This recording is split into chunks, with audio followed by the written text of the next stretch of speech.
Hello everyone, welcome to the Colin Jesse channel. There are many different ways to say something, and there are many different ways to describe what I've been trying to put forward in my videos. And with the exposure technique and putting yourself through the steps, what I would like to say, and this is the harsh reality, when you are absolutely, totally willing to put it all on the line and say to yourself, fuck it, I'm willing to be gay. When you are totally, utterly and completely willing to be gay, you'll bring an end to it. You'll bring an end to it. Because with obsessions, it's the unwillingness to accept the obsession that feeds it. For example, to use a crazy analogy, if an obsession was kind of like a group of little monsters or a virus that was constantly demanding your attention, and you're looking at them and you're fucking giving it to them and you're shouting at them, I'm not this, I'm not that, I'm not gay or whatever. What you're doing is you're feeding them. You're feeding them. You're feeding the obsession. You're feeding the monster. But if you turn your back and you starve it completely,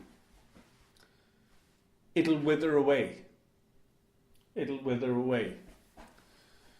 And by turning your back, what I mean by that is when you fully accept the obsession and allow it to do its worst.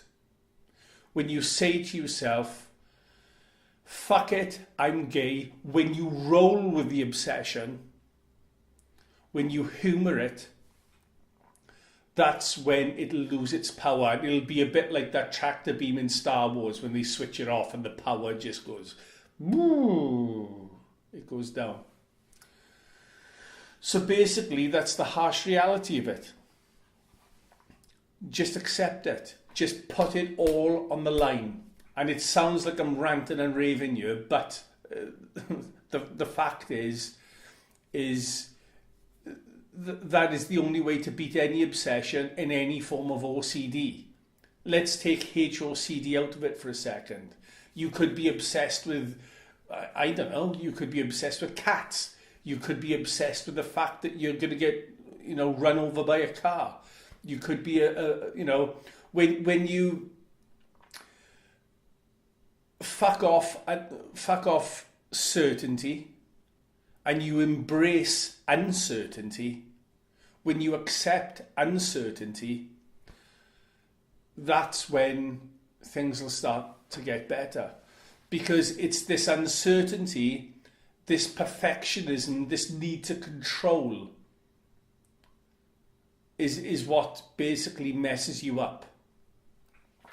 But when you trace it back, right, and I've thought about this, when you trace it back,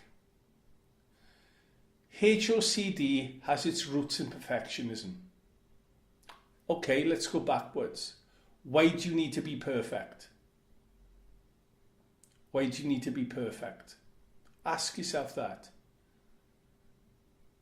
So that you can feel safe. And so that you can feel better about yourself.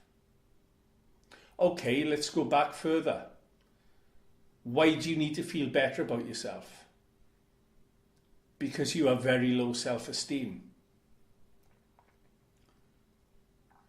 Why do you have low self-esteem? Well, let's examine that for a moment.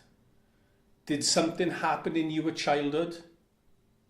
I mean, it doesn't necessarily have to happen. It can be a natural chemical imbalance in the brain. But did anything happen in your childhood that made you feel bad, You know, did a dog jump out on you? Did your parents dismiss you over something? Did the teacher at school make you feel bad about yourself? Did the children in school torment you over something? Did you lose a loved one as a youngster? There could be many, many, many different factors. And, you know, you don't need to overanalyze things, but it's worth, which I've mentioned in another video, it's worth just glossing over the past and just seeing if you can pinpoint anything. And then work on that through cognitive behavioral therapy. So to reiterate what I said at the very beginning, because I got to sign off, you know, face things head on and be willing to be gay. And there's a lot of people that are going to freak out over this. Oh, I'm not gay. Yes, I know you're not gay. I know that you are not gay. But you have to be willing to accept it. And I'm doing this with my hand for effect. You know, it sounds like as if I'm neurotically dictated, but it's just for effect. I know you're not gay, but you need to accept that you could be. And once you accept that you could be, you take all the resistance.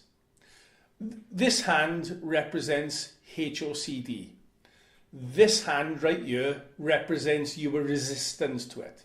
So what's happening is when HOCD comes in, you're pushing back, I'm not gay, I'm not gay, I'm not gay, right? And all you're doing is making yourself worse, right? But if you accept it and think, fuck it, I'm willing to accept that I could be gay, you offer no more resistance. You offer no more resistance and you bring better harmony back into your life. So anyway, that's just another way of rephrasing the whole thing. So I'm going to sign off and take care, guys. See you around.